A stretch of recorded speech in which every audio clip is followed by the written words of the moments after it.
All right, friends, long time no see. So we're just walking down here to hopefully check out a cave or something like that. We're at Maquoketa Caves State Park in Iowa. I've been meaning to get here. I actually put out a community post a few weeks ago now, letting people know that I would be in the area for work. And this was definitely a popular suggestion. So, oh, I'm getting a look at it right now down there. So my plan was to be here a few weeks ago, but work changed my plans and I ended up having to go to northern Minnesota, which is actually when I filmed my last video I posted. Oh, sorry about the light, friends. It's getting dark in the woods already. Either way, we made a video out of it. Been busy with family and just projects on the camper the last couple weeks, so my apologies for not getting a video out, but oh wow, this is really cool, friends. We got roots hanging down, natural bridge, upper dance hall, this says. I can see light coming from underneath the rock there. We definitely got a big bridge over there. Come on down, take a look with me. I'm sorry, it's getting dark down here. Whoa, that's crazy. From where I was up there, this did not look that big, but I can almost stand up in it. Actually, right here, I can stand up. Oh yeah, right here, there's kind of like a high spot. I can put my hands all the way up, but you do have to crouch down here. So I'm actually not going to go all the way back because I got a pretty bad knee this week. The joys of getting older. No, I got a bad knee from my motorcycle accident that I mentioned a few videos ago. I don't have problems with it too often, but when I do, I do. So just simply going up these steps hurts the knee. So again, that's where we just came out of.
Friends, this is just beautiful.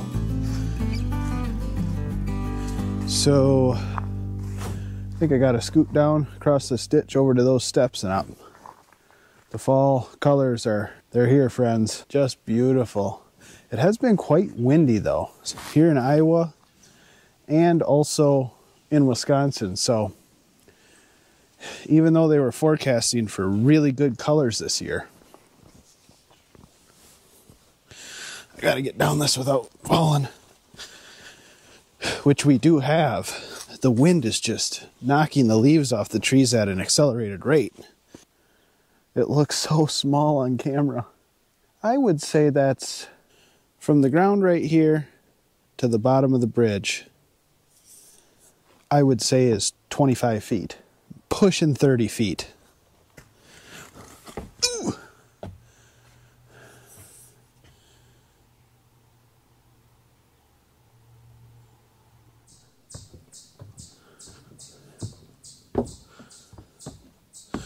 There's this another small little cave. There's another small little cave. Window Cave. Oh, you can crawl in there and look through it, maybe? Says you need a light.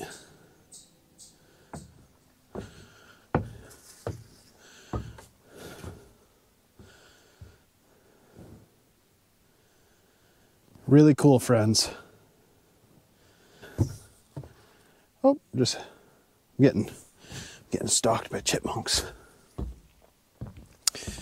I would highly recommend stopping at this Maquoketa Caves State Park. Now we're gonna camp here, but you don't need to camp here. You can just come and look at the caves. They're pretty cool. So right there, that is the top of the arch. That's the top of the natural bridge. So if we go over here, there is no signs saying not to climb up here. There's the bridge, or there's where we walked under the bridge.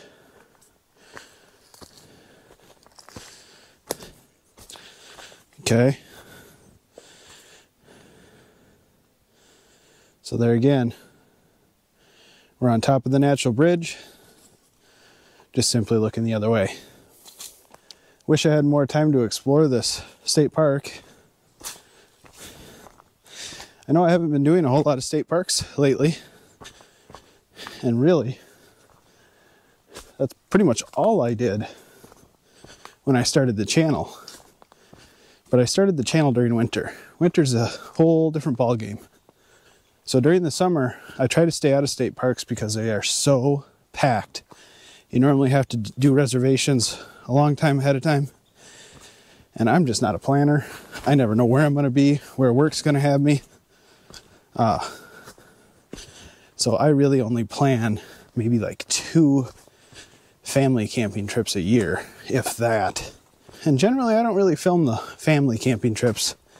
You guys didn't subscribe to see a big pull behind travel trailer. I'll film little clips of it, stuff like that, but that's my time with my family. So anyhow, during the winter I definitely hit up state parks a lot more. A couple reasons. I like having electricity in winter. However, I do have the camper set up now to where I don't really need it. I used to need it for heat, don't anymore. But they also a lot of times will have their lots plowed out, their sites plowed out. Now that it's getting colder out, it's probably about 50 degrees right now. Winter's coming. We'll start hitting up the state parks a little bit more. And I am breathing heavy, and I'm sorry about that. Here's a little look up at the main road. Got some bathrooms over there. Little covered area where you can sit under. And then you got the old rig. All right, I'm getting hungry. Let's go back to the campsite and make something to eat.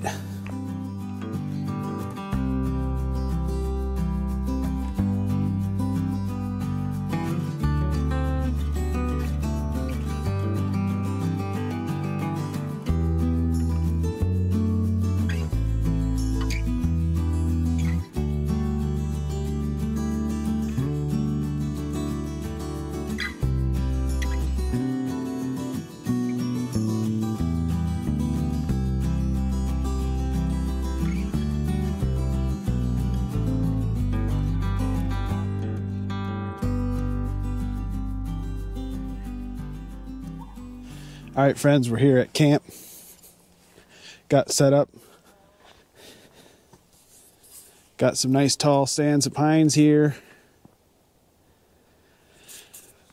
But I wanted to show you guys the new addition to the truck camper. We got heat in the camper. So I bought this without a heater in it. Originally it would have had a propane heater. Not a big fan of propane heat. I like diesel heat. So we got ourselves a 10-liter tank, which I affixed to the camper. You can see we got some fuel in it. I actually used it last night and it worked amazing. I didn't use that much of it. I don't even think it moved it. But I only had it on just while I was going to bed. Once I got in my sleeping bag, I basically shut it off. And then I turned it back on before I got out of my sleeping bag. It's just a way to conserve fuel and electricity. I was off grid last night. Didn't film it though. And over here we got our fuel line. Now I kept all this stuff outside. That might be risky. Super cold nights could potentially gel up. But I'll put additives in it and hopefully it doesn't. I really just want to keep the diesel fuel out of the camper and out of the truck. So tried keeping as much of it outside as I could. We got our diesel heater exhaust here, which looks like it's a little close to the bumper, but there's plenty of space, friends, plenty of space.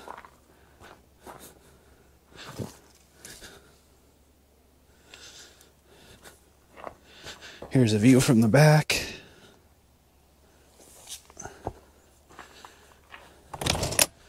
Now inside here, it's just simply, let me see if I can shed some light on the subject.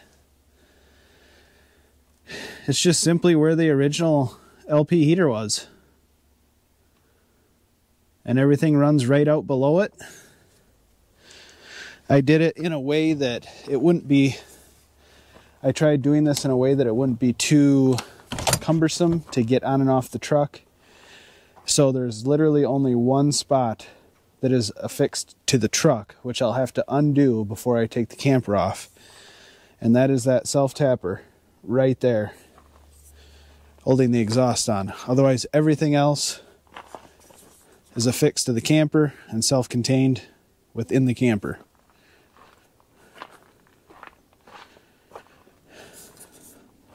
It's so nice having heat though. Like I say, I used it last night. Works so good. Now,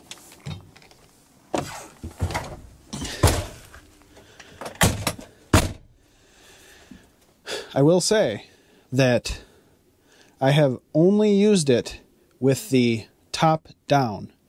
I was off grid last night. It was in a state natural area and it was a established campground, but no electricity. It was simply, I don't know, maybe 10 little rustic camp spots you could pull into within this state forest. So I kept the top down. My thought in that was less area to heat. So with the top down, this thing has no problem heating. I actually shut it off very shortly after getting into bed just because I was getting warm. Now it wasn't that cold when I was going to bed. I would say it was high 40s. It did get cold last night though. It got below freezing last night. And this morning it was chilly and it was 34 degrees in the camper and just under it was like 30 or 31 degrees outside. I turned that on. Within 5 minutes, it was 68 degrees in here. That was running pretty good though this morning. Last night when I went to bed, I had this set on its lowest setting and I still had to shut it off. And the usual,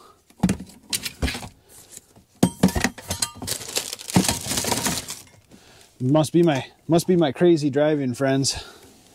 I always got to fix this curtain once I get to where I'm going. Oh, I forgot to say, I'm powering the diesel heater with my Blue Eddy. My EB55, which is not that big of a unit, but it's just big enough for me currently. I wouldn't say I should add too much more. But with the 100-watt solar panel, the 537 watt-hour Bluetti, and then I also have a smaller, different brand of power station, which is the same brand as the fridge, which I'm still testing all that stuff out yet, so I'm not gonna like go out of my way to hide what brand it is. I'm sure you'll see it, all that stuff, but I'm just not gonna promote it yet till I make sure everything's working good on it. But I am running the fridge with another smaller, I'll show you.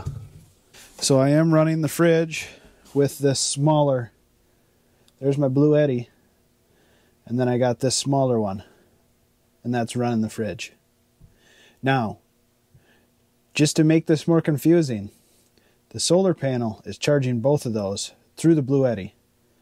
So the solar panel is directly plugged into the Bluetti, right there where that chip clip is. I just put that on there so the solar panel cord doesn't come out while I'm driving. That ensures it stays plugged in.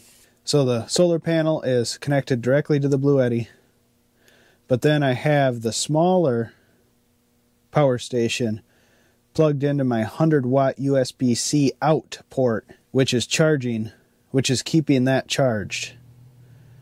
So that's why that's currently sitting at 100%, even though it's been running the fridge all day. What's this sitting at? That's sitting at 80%. So essentially, my Bluetti's charging my smaller battery station, and then the Bluetti's being charged by the 100-watt solar panel. And honestly, I don't even know that I would need a bigger power station as far as watt hours, especially if I got one more 100-watt solar panel. The only thing I would potentially need a bigger power station for is if I needed more than 730 watts, I think is what this is. What do we got here now? We got some macaroni salad. We got some rabbit food.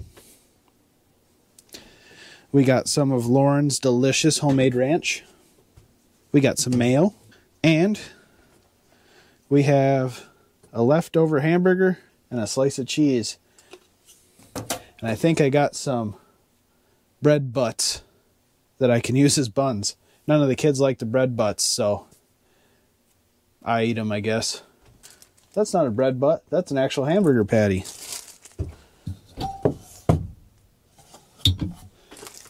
Oh, I guess I didn't look at it close enough.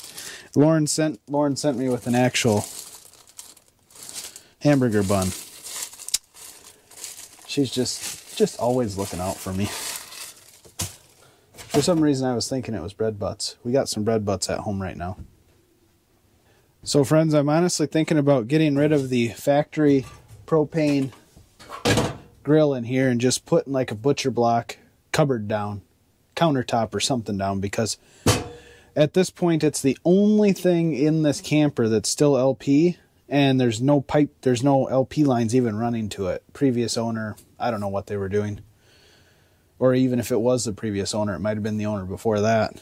But like the LP furnace was out of it. And most of the lines are out of it. So at this point, I just use this anyways. This works really good. I guess I don't have the lid for it.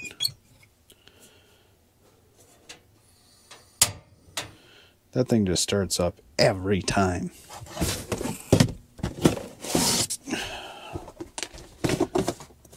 I do have the lid for it. I'm getting better at this. Just went to the truck quick to grab a couple things. And now before y'all say it, because I know someone will, no, I'm not copying Quady. I liked these things before Quady started trying, you know, healthier alternatives to the alcohol. I never have been a fan of their marketing though. I don't like the name Liquid Death. I don't like their marketing stuff. But I got the Yuma app, which tells you what stuff, you know, kind of what things are good for you and what things are bad, what things don't have all the preservatives and dyes and all that stuff in it. And these things score good. That's why I drink them. Now, when it comes to burgers, for me, I'm a pretty simple man. Mayo, burger, cheese, bread. And I'm a weirdo, and I don't like to melt the cheese on the burger. I like to keep the cheese unmelted. It's hard to warm stuff up without burning it. And yes, I do have carbon monoxide detector. Got some macaroni salad. Can't go wrong with that. The only thing this macaroni salad is missing, I'm from Wisconsin. It needs those cheese cubes in it. Better give it a try on camera.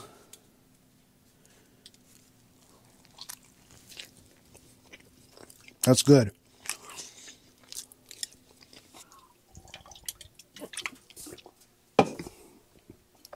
It was 2 for $5. All right, friends. Well, supper was good. I didn't make the salad. I was content with the burger and the macaroni salad. I think I'm gonna hit the hay. Let me know in the comments what you guys thought of the cave and the natural bridge. I mean, how many places can you go where you get a really cool cave and a natural bridge in the same spot? Let me know if any of y'all have been here before and your thoughts on it. It's my first time here, like I said, and it's really cool. I'd like to take Lauren here sometime. But anyways, I'm gonna go to bed. We'll see y'all in the morning.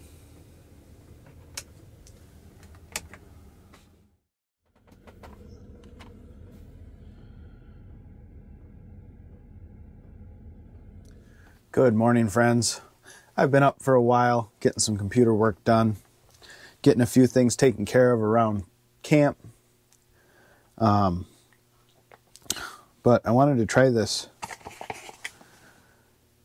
creme brulee from Backpacker's Pantry.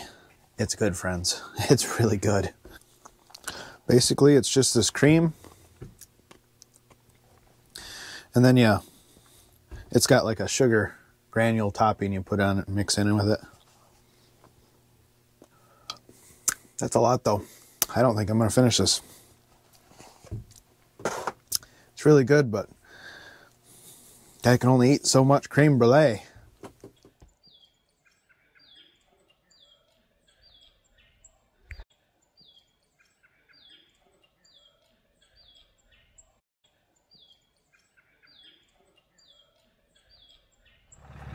We got it all set up.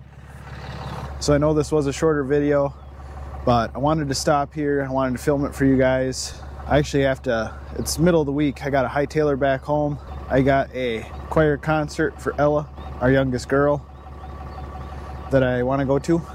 And that's tonight. Back at her tomorrow. Definitely with school starting and the extracurricular activities, stuff like that, concerts, potentially games at some point, I'll be a little more limited on time even than I was during the summer, but we'll make her work, friends, and I know you'll understand. And I'll still always try to get at least one video out a week. As always, thanks for watching this video. To the military men and women, past and present and future, thank you for my freedom. Thank you for your service. And we'll see you on the next video. Bye, friends.